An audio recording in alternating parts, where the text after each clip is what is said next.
All right, let's get into the first one, weight shifting. Before I demonstrate what you're going to do, I just want you to think about this for a moment.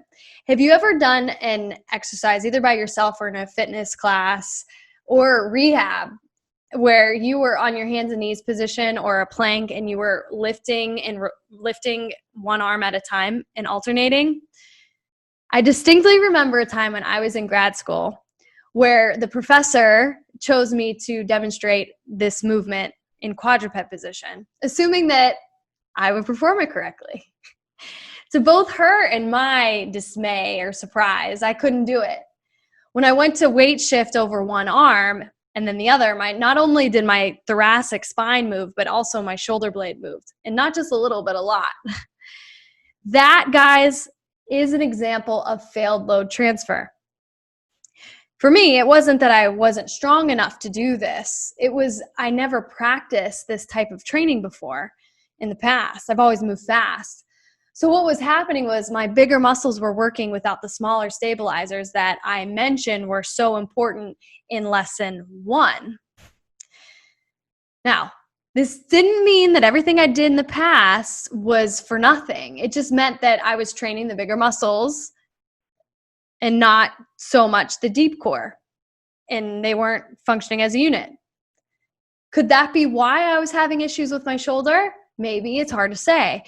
What I can tell you, though, is now I approach my training differently, and I rarely have issues with my shoulders.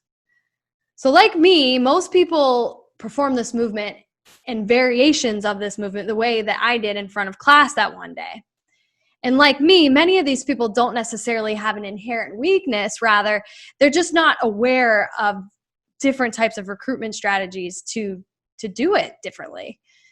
So the purpose of this exercise is to teach you how to execute a core strategy where you can keep your spine and scapula stable enough to effectively transfer load when you shift your body weight from side to side and front. Your setup position is quadruped or hands and knees position. What you're going to do from there is you're going to shift your body weight from side to side, and then after going through that, you'll go forward and back. When you do side to side, you will shift about 75% of your body weight onto one side before switching. And then when you're ready, you will actually unweight completely off of one arm. Okay, setting up in hands and knees position. My elbows are directly underneath my shoulders. Wrists are straight and neutral or in. My elbows are directly stacked above my wrists. And this is me relaxing. This is me in a neutral position. My toes are active. I'm going to gently engage my deep core, just gently. And I'm going to shift my weight to the left. Everything's moving at once. As I get to about 75% of my body weight, I'm going to pause. And then I'm going to come back and switch sides. What I'm thinking about here is pushing away from the table with my shoulder blades, not with my hands and arms. Reason being is I want you to be using your serratus anterior and not your arm muscles and triceps to do this. So I'm thinking pushing from my shoulder blades. I'm moving as slow as I possibly can. And I feel this in my core to control me as I move. So now I've done that for a minute, and now I'm going to completely unweight. So shifting, I'm going to unweight, and then I'm coming on the other side, thinking pushing from my shoulder blade. I alternate.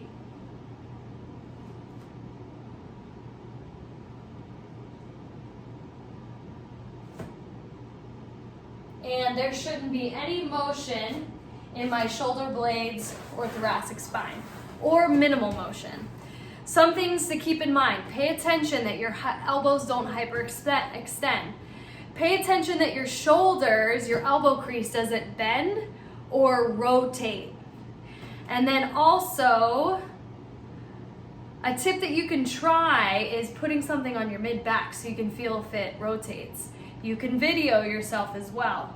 You'd want an upward view of the video, and I will include that after this ends. You're gonna feel this here, you're gonna feel this in your shoulders. The key is moving slow, and when you transition, the transition is super slow.